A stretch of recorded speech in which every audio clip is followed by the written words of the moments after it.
Tim Walz named the vice presidential candidate on Kamala Harris's ticket. I think this is really smart. I think Josh Shapiro, me and the lovely Mrs. Monty were talking over the weekend. Josh Shapiro is a guy that I think would have been very divisive on the right side of the Democratic Party. I think for the conservative wing of their party, I think he'd have had trouble with anti-Semitism, because I do believe in both parties, really, but I do believe on the right-leaning side of the Republican and Democratic Party, you have a significant anti-Semitism problem. And I think Josh Shapiro, with the Palestinian conflict, I think that could have been a jackpot for Kamala's campaign. So I think she probably did the right thing staying away from that. And I think Tim Walz is an everyday American.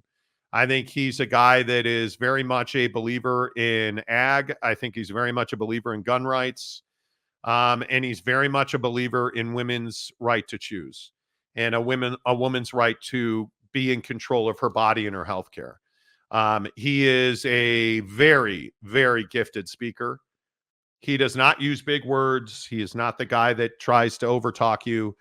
He simply punches you in the face with the truth. And it's going to be very interesting today in Philadelphia to see how Tim Walz and Kamala Harris come out, and the momentum and the energy that this brings. And again, I think if you are the party of Trump, you're in fucking trouble now, because you look at the latest polling and you look at this graphic in particular, look at the diversity in this graphic, all these different polls, all the date ranges, they're going in the wrong direction for Donald Trump. And this pick of Tim Walz, granted he's from Minnesota.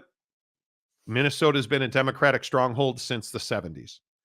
A Republican candidate for president has not won Minnesota, I think, since 72 or 78. I could be wrong which 70 it is, but since the 70s. These numbers are only going to go in the wrong direction. And I know we had a huge argument over the debate yesterday on this show. Donald Trump has no choice but to debate Kamala Harris now. And while I don't believe necessarily that Donald Trump has lost the election, he needs a moment in time that can shift the polls back in his favor. And Tim Walz makes that moment in time more unlikely, because Tim Walz is a couple of things. Tim Walz he's from the heartland. Tim Walz is a middle American. Tim Walz is a guy that he relates to you and me. He's a football coach. He's an educator. He's a guy that was an unlikely hero. And he has risen to the governor's chair, and he's become a really strong voice down the middle, in my opinion. And I think when you look at his progressive policy stances, it's hugely important that he supports Second Amendment rights. I think is hugely important for a lot of Americans, that he is on the side of common sense gun reform, yet doesn't want to talk about, the radical, hey, come and take I'm coming for your guns. That doesn't exist. And what I think Kamala Harris has been trying to say, and Tim Walz is finally going to be able to say on her behalf, is we need common sense gun reform. We need better background checks. We need to limit assault rifles. And I think that message gets through to what I think is the most important demographic here: moms in the middle of this country. And I think when you talk about some of the demos in these polls, Kamala Harris is winning the black vote now. That is unquestioned. What does Tim Walz do for the undecided moderate voter in this country who has kids, who is a mom, because I think undecided women will decide this election. I think they're critical. Tim Walz speaks to the issues that those women and those kids of those women are facing. That's what should scare the party of Trump. Well, and I think the the common sense nature that Walz brings, I think, is your best point. Like, if you think about the dynamics, if we compare and contrast these two tickets, the Republican and the Democratic ticket now, you think about the party of Trump with JD Vance. And I think by anybody's measure, it's fair to say that the party of Trump is a little bit out there with some of the things they say. You know, it's a little bit more edgy. It's a little bit more, I'm not going to say extreme, but it just is not like, hey, you're not playing nice guy on the Republican side. You're name calling, you're making it extremely personal. Like, that's kind of the vibe of the Trump party right now in the campaign. But I feel like on the other side of it, Kamala Harris is now benefiting from this pick because the person who would be in the middle, not loving Kamala as a candidate, but also not really being committed to Trump's ticket, is going to sit here and say, okay, well, I didn't really love Kamala Harris as a candidate on her own, but That's a lot obviously, of people. yeah, but obviously, like, as the mom of 3 or 4, the family woman who's sitting here looking at this saying, okay, well, yeah, I want someone who's going to fight for my reproductive rights. I want someone that's a little more sensible, a little more logical, and someone who I can relate with a little bit more. And I think that is why Kamala Harris went ahead and picked Walz as her running mate, because she's trying to get that sector of the country. She's not just assuming because she's a woman that all the women will vote for her. Yes. And I think that's extremely smart by her. That's very astute by her. However, I think that the thing for Trump is going to be that they need to find a way to combat the new car smell that continues to happen with the Harris campaign. Because you think about it, she's been riding that for weeks now. She's been riding it since it was decided Joe needed to drop out. She was instantly the new person that people could evaluate and gravitate to and talk about. And then she started campaigning. And now it's like, hey, now we're hearing what she has to say. The new person's talking. Let's listen to what she has to say. Now she's got her VP pick. Hey, the new person just picked her VP. Now we've got something else to talk about with the Harris campaign that maybe is not positive or negative, but just is. And I think that's the struggle for Trump right now. And he comes from a military family. His father served in Korea. He had a long career in the Guard himself. Like, there's not a lot to dislike about Tim Walz. And I think it is one of these things where you've got to figure out now, how do you beat this ticket with a guy from Nebraska who has grown in politics in Minnesota? And that's very difficult when we're talking about you're fighting for Michigan, you're fighting for Ohio, you're fighting for Pennsylvania, where Tim Walz can go into any of those cities and towns, and you can really see him winning. And if you're a Donald Trump and the party of Trump, and that you continue on this path of letting JD Vance say some really stupid stuff, and now the guy on the other side of the line, Tim Walz, is a much more comfortable candidate than JD Vance is. And I think Donnie's got to get on board with this debate. And I'll continue to go back to, he pulled out of this debate and wanted to build a debate and build that debate. Even if you believe him that he wants it to be like the CNN debate, which is completely not true. Yeah. He said, he went on this podcast and again, I'm curious if anybody has an influence on Donald Trump. He went on this podcast with this, I'm not even going to say the cat's name because he's just a weird guy. He's known for sniffing the seat of the person who goes on his podcast. Like, literally, the person gets up and walks away and he smells their chair. He goes on this podcast and again attacks Kamala Harris as a woman who chose to be black again. And then he goes on this rant about how he loves Venezuela and he loves the leaders in Venezuela. and how he knows that their crime is down. He's talking about how crime in Venezuela is way down. And why does he say the crime in Venezuela is down? Because they took all of their criminals that were in the jails and the prisons, the murderers, the rape, and he goes into this detailed, the murderers and the rapists, and there's 10,000, 20,000 people. And they sent them to the Mexico border and they came into our country. That's why crime is skyrocketing in the United States under Joe Biden. And he keeps saying crazy Kamala Harris. And I'm just asking myself, who are you talking to, dude? Because if you're going to win Pennsylvania again, do you understand it's not Philadelphia? You're not winning Philadelphia. You've got to win the outlying northern counties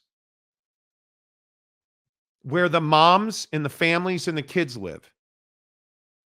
And you're going on a podcast of a seat-sniffing weirdo that's, I think, 23 years old. And you're talking about things that just are not true. And I don't understand what is the point of that. And then the very next day, Kamala Harris makes the right choice with Tim Walz, and they're about to launch into a barnstorming tour. And they're going to talk to those moms. And they're going to talk to those northern counties in Pennsylvania and Georgia and the Carolinas. And they're leading in Nevada, Arizona now. And you're talking about, like, do you guys understand? And I know that it pisses people off, but do you guys understand that name calling Kamala Harris crazy Kamala, and you got to stop that. That this lie about immigrant crime, it's not even that it's a lie necessarily, that it's just totally not true, because there's no evidence, there never has been, that crime amongst illegal immigrants is skyrocketing in our country. Patently false. It's just not true. But do you understand what that's doing? And when you say that they're breaking into the country and taking black jobs, do you understand what that's doing?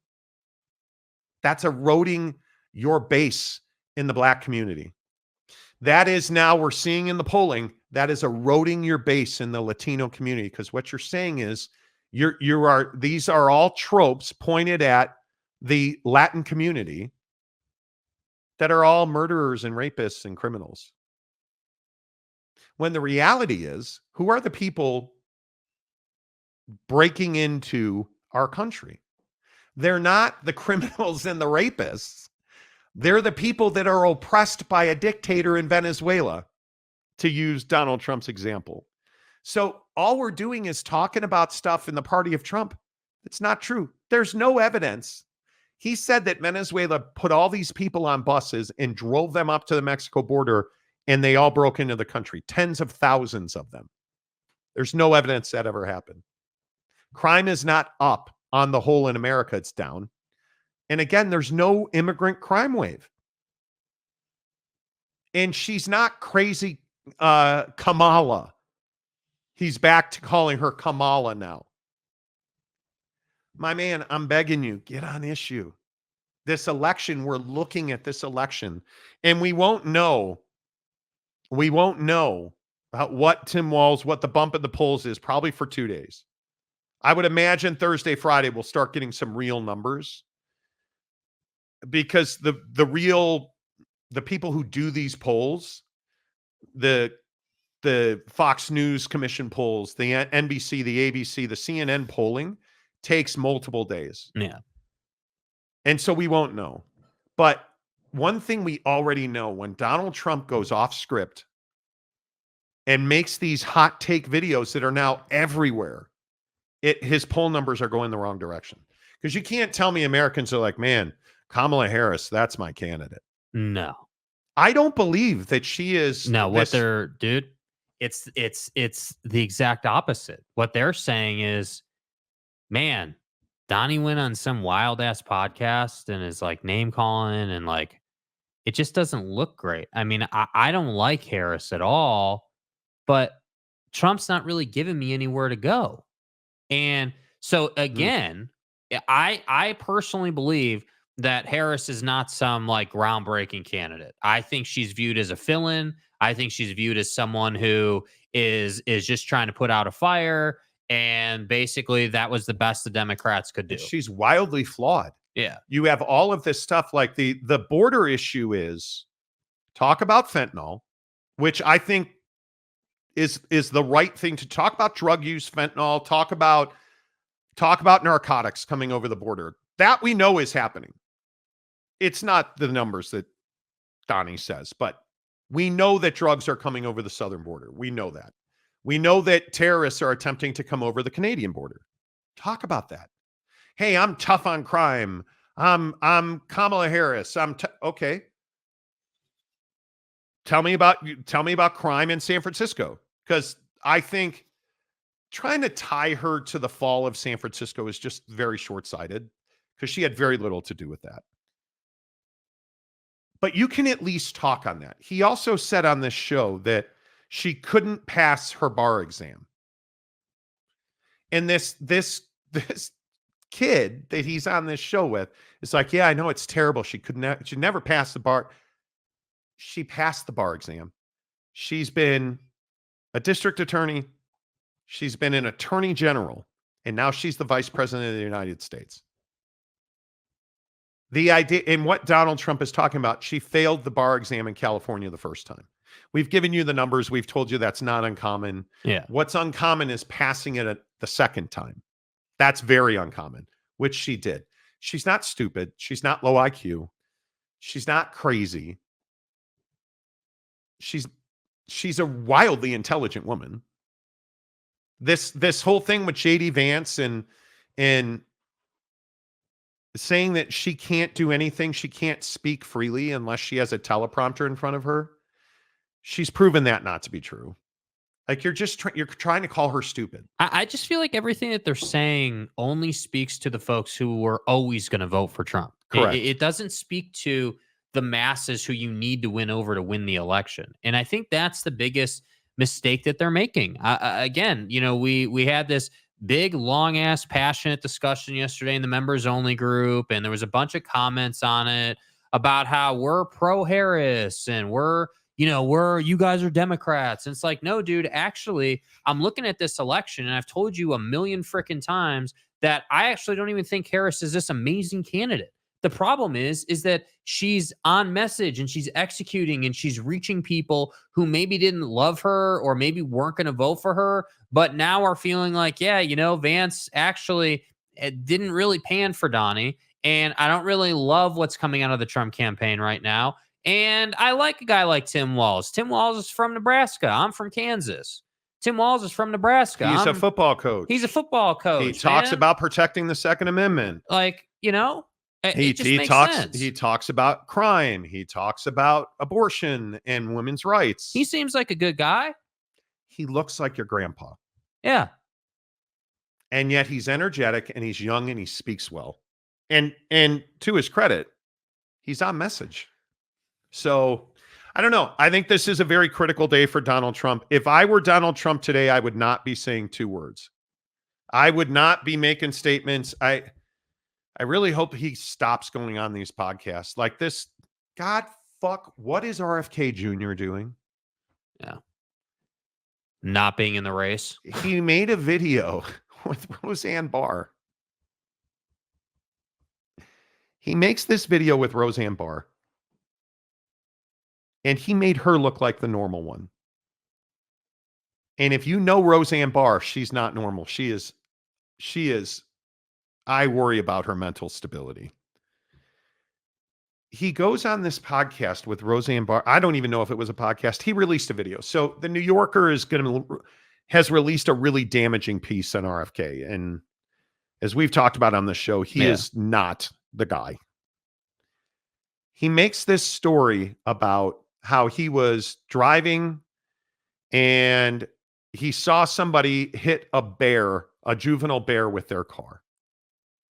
And he didn't want to leave the bear laying in the road. He was going to take it home and process it and eat the bear meat. It took a little too long. So he threw the bear in his car and then realized, well, I need to get rid of this bear out of my car. Why don't we dump it in the middle of Central Park and stage like a biker hit the bear? And he's saying this as it was a joke between he and his friends. So he dumps the bear. He quite literally dumps the bear in the park with a bicycle, and it becomes a massive story. Like it was a huge story in New York. And this is what, years ago now. To the point where it was one of the great mysteries. And now, because the New Yorker was going to write a hit piece on him, and it's not even a hit piece, they're going to tell the truth.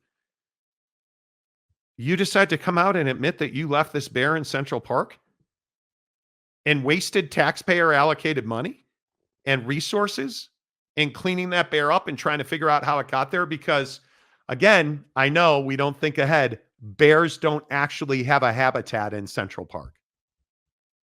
Bears don't live in Central Park. So how would the bear get there, and how would the bike have hit it?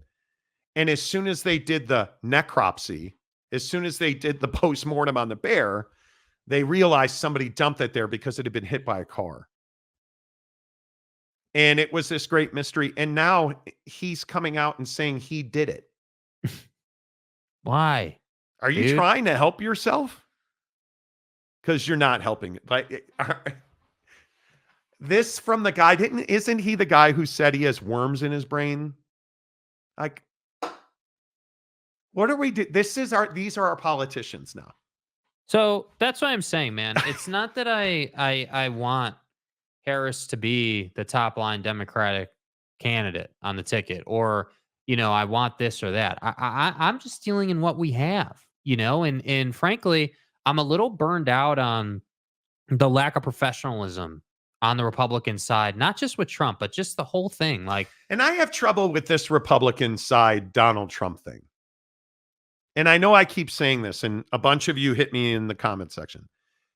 I grew up as a Reagan Republican. I was born in 1973. I, as a kid, idolized Ronald Reagan. That's the Republican, the Bushes, the Reagans, that's the Republican Party. Donald Trump is not the Republican Party. Lindsey Graham is not the Republican Party. Ted Cruz is not the Republican Party. Mitch McConnell's not the Republican Party. It's the party of Trump. I don't know if the Republican Party ever exists again. I'm not certain that it does. But what I know is Donald Trump is not the Republican Party. It is the party of Trump. And you need to understand that. And we can sit here and we can say that J.D. Vance is the future. I don't think J.D. Vance is anybody's future. Trump party, Republican Party, J.D. Vance, who now is being hounded about his eyeliner. J.D. Vance is not the future. I'm not. Couple of comments. Let's see where we go. Jake had the best comment of the day. Lack of professionalism on the GOP party. Typically, I didn't think it matters in politics, but we've never really seen it to this level. But what we're seeing now, I think, is my wife is sending me pictures of oats. She's made fresh apricot oats. What we're seeing now is, I think there's 7 states that have Republicans against Trump. And you're starting to see that the guard there's a split there. And I think we've always known it was there. Yeah. But now the split between the party of Trump and the Republicans is growing. And I think they're worried about losing the House. They're worried about losing the Senate, and they're worried about losing the White House. Yeah. Well, what happens if you lose all 3? Because what's the spin going to be at that point? It's very rare that happens. But my question is, if that were to happen, is that exactly what the GOP needs? Is that exactly what the Republican side needs to reset? Because I do think it's going to take something seismic like that for the party to say, we need to hit the reset button and we need to get back to executing on issues instead of playing and meddling in the sandbox of, name calling and all this stuff that we've been doing. Okay, it's time to make a change. And not just with presidential candidates, in Congress, we need to make that change. And what we really need is, and again, I hope that you hear this. What we really need is freedom. because we don't have freedom. And I hope that you, whether you're a Trump voter or a Kamala voter or whoever, wherever you end up, even if you're on Bear Grylls, knock yourself out. We need freedom. Women need choice. Americans need protections. We need somebody, I agree, that's tough on crime, that is going to do what needs to be done at the border. Donald Trump is not that guy. Is Kamala Harris that person? I don't know. She hasn't been, but she tried, right? We need somebody that will protect our freedoms. I don't need somebody to come and take the guns out of my house, and nobody's ever said they're going to do that. I want to go to the movies without worrying about who's got an assault rifle. Yeah. I want to go to a ball game. I want to go to a political event and not have to worry about losing my life. And that right now is not the party of Trump. The party of Trump does not represent freedoms in this country. And until our wives, our daughters, our sisters, and our mothers are free to live their lives as they choose, until every person, regardless of their skin tone or ethnicity, that is an American citizen, knows that they are free to vote and that we are not going to try and restrict their voting rights, until every person knows that they can go to the grocery store in Buffalo, New York without getting murdered. Yeah. We're not free. And I think that's what this election represents. That's what you're voting for. You're voting for freedom. And if you don't recognize that, my friends, I think you're living with your head in the sand. It's a massive moment in your life. Register to vote, please. I'm begging you. Register to vote and vote. Please vote. Please register to vote. The Monty Show, as always, presented by our friends at The Advocates, theadvocates.com, the best injury attorneys in the business, where you never pay a penny unless and until the advocates win your case. Chat with an injury attorney live online right now, 24/7, 365. Did you get hurt at work today? Get in a car accident? Theadvocates.com. Until tomorrow, say goodbye, Jake. Goodbye, Jake.